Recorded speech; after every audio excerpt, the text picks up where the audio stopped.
ইসরায়েলের সমস্ত পণ্য আমরা বর্জন করব, তার মানে এই না যে আমরা কোনো ব্যবসায়িক প্রতিষ্ঠানে হামলা করব।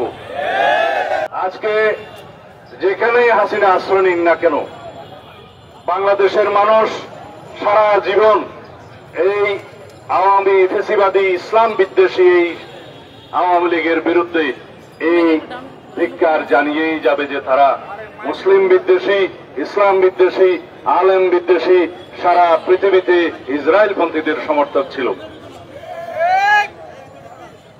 আমরা পত্রিকান্তরে যে পরিসংখ্যান পেয়েছি, 50 থেকে 60,000-এরও বেশি ফিলিস্তিনবাসী নারী শিশুসহ যারা হত্যাযজ্ঞের শিকার হয়েছে, প্রকৃতপক্ষে সেই পরিসংখ্যান আরো অনেক বেশি। যারা অপুষ্টিতে ভোগে, যে সমস্ত শিশুরা মৃত্যুর মুখোমুখি হচ্ছে, তাদেরকে হত্যাকাণ্ডের শিকার হিসেবে গণ্য করতে হবে। যে সমস্ত বৃদ্ধরা খাদ্যের অভাবে, বিভিন্ন চিকিৎসার অভাবে যারা মৃত্যুবরণ করছে, তারাও এই গণহত্যার শিকার। সেই হিসাবে লক্ষ লক্ষ ফিলিস্তিনি ভাই বোনেরা এই বর্বর আগ্রাসন এবং গণহত্যার শিকার হয়েছে। সারা পৃথিবীতে আজকে কণ্ঠ উচ্চারিত হচ্ছে ইসরায়েলের বিরুদ্ধে এবং মার্কিন ষড়যন্ত্রের বিরুদ্ধে, যে ইসরায়েলিকে যারা মদদ দিচ্ছে তাদেরকে সমস্ত মদদ বন্ধ করতে হবে।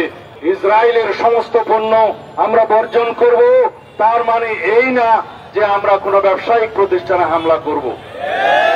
গতকালকে বাংলাদেশে কিছু স্থাপনায় হামলা হয়েছে, আমরা তার নিন্দা জানাই এবং এখানে আমরা বলতে চাই সরকারের ব্যর্থতা এখানে লক্ষণীয়, আইন শৃঙ্খলা বাহিনীর ব্যর্থতা এখানে লক্ষণীয়।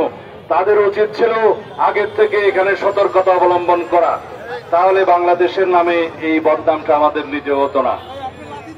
আমি আপনাদের সামনে আজকে এই মুহূর্তে বিএনপির পক্ষ থেকে একটি ঘোষণা দিতে চাই, আমরা ফিলিস্তিনি জনগণের পক্ষে এই গণহত্যার, ইসরায়েলি গণহত্যার প্রতিবাদে এবং বর্বর আগ্রাসনের প্রতিবাদে বাংলাদেশ জাতীয়তাবাদী দলের পক্ষ থেকে অতি শিগগির সারা বাংলাদেশে এবং কেন্দ্রীয়ভাবে আমরা একটি বৃহৎ কর্মসূচির ঘোষণা করব।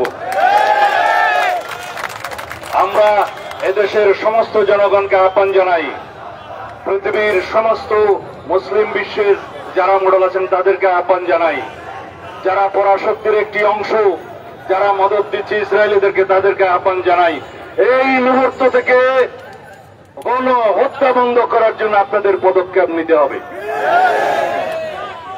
জাতিসংঘের ভূমিকা প্রশ্নবিদ্ধ, কিন্তু ইসরায়েলিরা কখনো জাতিসংঘের কোন রেজলিউশনের প্রতি সম্মান দেখায়নি। এই ইসরায়েলি সরকার জাতিসংঘের কোন নির্দেশনা, কোন অনুশাসন আজ পর্যন্ত মানেনি। এই পরাশক্তির দুই একটা দেশ, তারা সব সময় যখনই ফিলিস্তিনি মুসলমানের পক্ষে জাতিসংঘ রেজলিউশন পাশ করেছে, তারা তার বিরুদ্ধে ভেটো প্রয়োগ করেছে, আপনারা সবাই জানেন। তার মানে হচ্ছে ইসরায়েলের মদতদাতা এই কয়েকটি পরাশক্তিকে তাদের ভূমিকা নিয়ে সারা বিশ্বের মানুষের কাছে জবাবদিহি করতে হবে। যতদিন পর্যন্ত ফিলিস্তিন মুক্ত না হবে, যতদিন পর্যন্ত ফিলিস্তিনে গণহত্যা বন্ধ না হবে, যতদিন পর্যন্ত ইসরায়েলি বর্বর আগ্রাসন বন্ধ না হবে, ততদিন পর্যন্ত আমরা অবিরত বাংলাদেশ এবং সারা পৃথিবীর মানুষকে আহ্বান জানাবো, আমরা আমাদের প্রতিবাদ এবং নিন্দা আমাদের জানাতে থাকতেই হবে।